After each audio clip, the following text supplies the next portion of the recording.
Hello guys! Welcome back to my channel. Kumusta naman ang bawat isa? I hope na ang lahat ay nasa mabuting kalagayan. Sa mga hindi pa nakasubscribe dyan, kindly hit subscribe. Isama nyo na rin ang bell button para you are keep updated and notified sa next nating mga videos. So for today's video guys, makita nyo naman sa ating thumbnail na it's all about goal planning. And for the past year, 2023, I know and I believe na marami tayong mga natutunan na life lessons from our mistakes.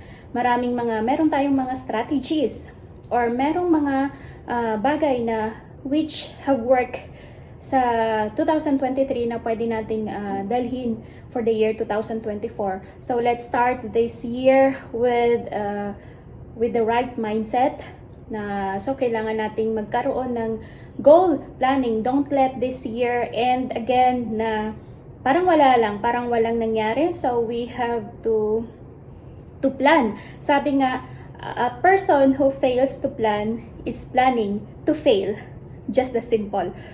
So for today, I will just share some ideas about sa goal planning, which you can use this as your reference, or it is just a bird's eye view on how to set a goal for the whole year. So ano ba yung mga dapat nating tandaan in setting a goal? In setting a goal, number one, you should be specific. You should set a realistic goal. Anong ibig sabihin ng pag we have to set a realistic goal? Dapat when you set a goal, kailangan yung achievable siya, yung realistic siya. Halimbawa, yung goal mo this year, 2024 is you want to save 1 million.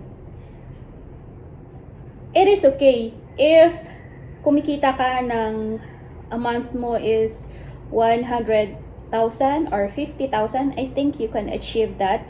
What I mean is that you have to set a goal na wherein na kaya mo siyang i-sustain. Kumbaga, kaya mo siyang gawin, kaya mo siyang i-sustain. Halimbawa, mag-iipon ka ng 1 million, pero yung sahod mo every month is nasa 10,000. So, paano ka makakaipon ng 1 million in a year na yung sahod mo is 10,000 a month minus all the expenses? O, diba? So, kailangan maging clear tayo, maging specific tayo sa ating mga goal. Kailangan mong, another example is that gusto mong magpapayat, nasa 70 kg ka, and then gusto mong magpapayat na in a month, kailangan ma-achieve mo yung 65. Is it realistic na you will lose 5 kg in just a month? Of course not. So, kailangan nating maging clear, kailangan nating ano ba yung pinaka-goal natin, ano ba yung gusto nating mangyari. The second one is you have to create a game plan. In winning a game, merong mga strategy. In a battle, merong mga strategy na siniset up. Ganon din sa goal natin. Kailangan meron kang strategy. Paano mo ba ma-achieve yung goal mo? Kailangan meron kang target. Halimbawa, you want to save in a year 12,000. So, magkano yung, kailangan mo siyang i-breakdown. So, magkano yung need mo i-save every month para ma-achieve mo yung 12,000 na savings in a year. So, you have to save 1,000 a month, right? So, yun ang pinaka-strategy mo, or pwede ka rin i-breakdown mo yung 1,000 in a week. Magkano yung kailangan mong i-save para ma-achieve mo yung target mo na 12,000. Kailangan kasi meron kang target para mas malinaw siya. Kasi yung may goal ka nga, wala ka namang target, so hindi mo alam kung kailan mo yan mabubuo. So, kailangan meron kang target. Halimbawa, pag sa savings, meron kang amount, meron kang exact date kung kailan mo yan mabubuo. And then the third one is, kailangan meron kang timeline. The second one is, meron kang game plan, meron kang strategy kung paano mo yun Paano mo yun i-achieve? The third one is meron kang timeline, meron kang target. Kasi pag wala kang target, just like ito yung na-hit mo, and then imumove mo yung target. Di ba sa dart, meron siyang, di ba sa dart, ano ba yan yung sa dart na game, meron siyang parang board, di ba meron siyang pinaka-circle na yun ang target mo. So, kung wala kang target, parang yung target board mo, ang ililipat mo kasi doon ka tumama eh. Parang ganun siya. And then the last one is kailangan you have the right motivation. You have the right motivation. Ano ba yung magmo-motivate sa'yo na para gawin ang isang bagay, para i-achieve ang goal na yan? What motivate you para na mag-ipon? Ano yung pinaka-rason mo? Yon ang motivation, ang pinaka maganda kasi it's always easy to start. It's always easy to start.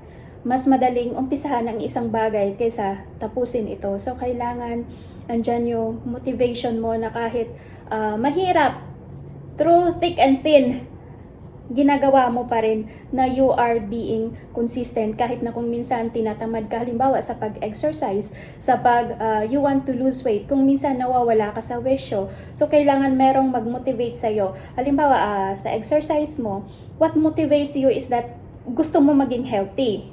Gusto mo maging healthy. So kung minsan nawawala ka, but kung meron, you have the proper motivation, it will always lead you back kung saan ka. O, diba? Halimbawa sa pag-iipon, kasi ayaw mo na one day uuwi ka na wala kang pera or mamumulubi ka. Kumbaga, yun ang pinaka-motivation mo. So, kailangan mong mag-ipon, kailangan mong magiging consistent sa iyong ginagawa. So, yun lamang guys.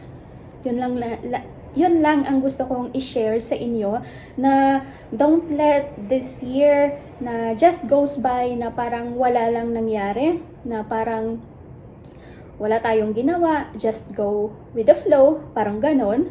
So kailangan nating magkaroon ng planning, kailangan nating magkaroon ng goals sa buhay, kailangan nating magkaroon ng target para mas meaningful.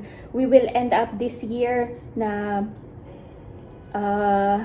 na-achieve natin yung gusto nating ma-achieve. And I know and I believe na every year sa bawat mistakes, meron tayong natutunan. So, take that lesson from the past year as you go along with life. I know and I believe na over years, marami kang matututunan sa buhay. Wag mong ulitin. Wag mong ulitin yung mga mistake. Alam mo na kasi na mistake. So, wag mo nang ulitin para you will not commit the same mistakes all over again and again.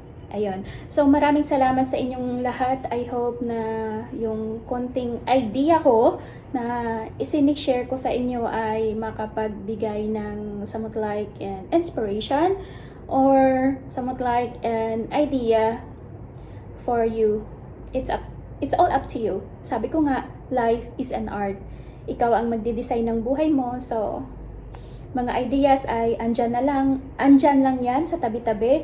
It's up to you to pick up and apply it. So maraming salamat guys. Thank you so much for watching. And this is Wanderlust. Shout out sa inyong lahat. Happy New Year everyone. And keep safe as always. And God bless everyone. Wishing you all the best. Wishing all the best for this year 2024. Thank you so much and